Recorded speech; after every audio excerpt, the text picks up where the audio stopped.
It started from Monty with the Dreaded Minds family, and I was under his tutelage. I was his protege in 2004. Through a series of events, drug addiction, incarceration, being shot twice, um, I had my share of crap in life.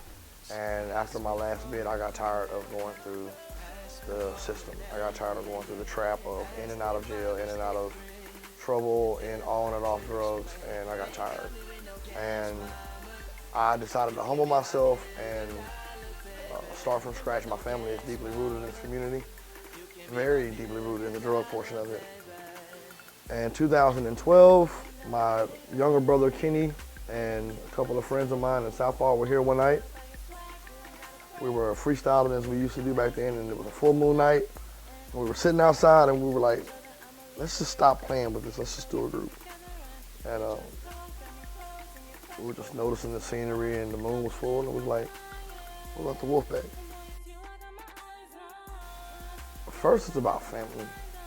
It's about unity. Those are our two biggest principles: family, unity, loyalty, and truth.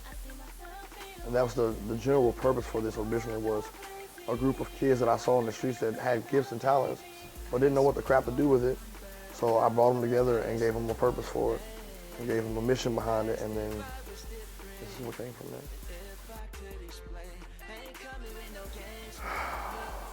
If you go back to the roots of hip hop, Arrested Development, KRS-One, African Bambaataa, Public Enemy, hip hop was about unity. It was about family. It was about a message. It was about the people who oppress us and speaking out against that. That's what I learned from hip hop when I was growing up. Now when you listen to, quote, hip hop, unquote, it's pollution, it's garbage. It's nothing but derogatory words in reference to women and sex and guns and drug and idol worship. It's selfish. It's not about the people. It's not about what it started anymore. My concept of hip hop is truth, not a bunch of lies, not a bunch of fairy tales. And I understand there are rappers, not MCs, who talk about the life that they understand. And I'm not going to say that I don't necessarily dislike that, but I think there's a time and place for everything, and now is the time for people to start telling the truth. Now is the time for these guys to get off their high horses and stop bragging about being gangsters and thugs in the streets and shooting and killing and effing and all this other stuff that they're doing, but it's not benefiting our youth. Now is the time to really start talking to these kids and saying, look, the prison system is packed. So ultimately, my goal is to infiltrate the industry and do so in a way that makes these guys who are rapping now about all this negative crap feel shame. I know that's pretty big. It's a really big goal. I don't really care. I'm still gonna do it. Athens is not very hip hop friendly. It's never really been, and it's understandable why. The reality is not many people want to say this, but you put a bunch of black people in the club in Athens, from Bethel Holmes and Paul Doe and L.E.B., and somebody's likely to get killed, and it's happened. But Noah D created the Athens Hip Hop Award, and Montu has done numerous hip hop events, and the hip hop community in Athens, to me, is totally separate from the gangster rap community. Mind you, nobody wants to really say that but me.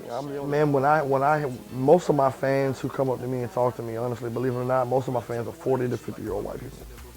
And the first thing they tell me is, I've never heard rap like this. I didn't know rap could be like this. Nobody really knows that Lil Wayne is not the only person that does rap. That there are people like Lupe Fiasco and Talib Kweli and KRS-One. There are artists who have positive things to say, who will tell the truth. And sometimes the truth isn't always pretty, but they'll tell it. And that's what we do. That's, to me, what hip-hop should be about. Steady moving and steady hustling. Hustling is a word that I guess the white or Caucasian culture probably doesn't look too highly upon, but everybody does it. We all hustle. Hustling does not mean selling drugs. Hustling means whatever it is you're doing, you at it. The SCAR Coalition, the Structured Coalition Against Racism, being a nationwide entity. The Wild Wolf Pack being in every state, having chapters in every state of hip-hop artists that go into schools and mentor kids. That's the Wolf Pack's goal, to get a deal with a label that will appreciate what we do. My ultimate goal is to get a deal with a label that will allow me to do what I do without trying to turn me into a Lil Wayne, because that ain't gonna happen. And to take this thing nationwide, if not worldwide, to a point where we can start getting the entire country to support positive. You can be my $1 million baby.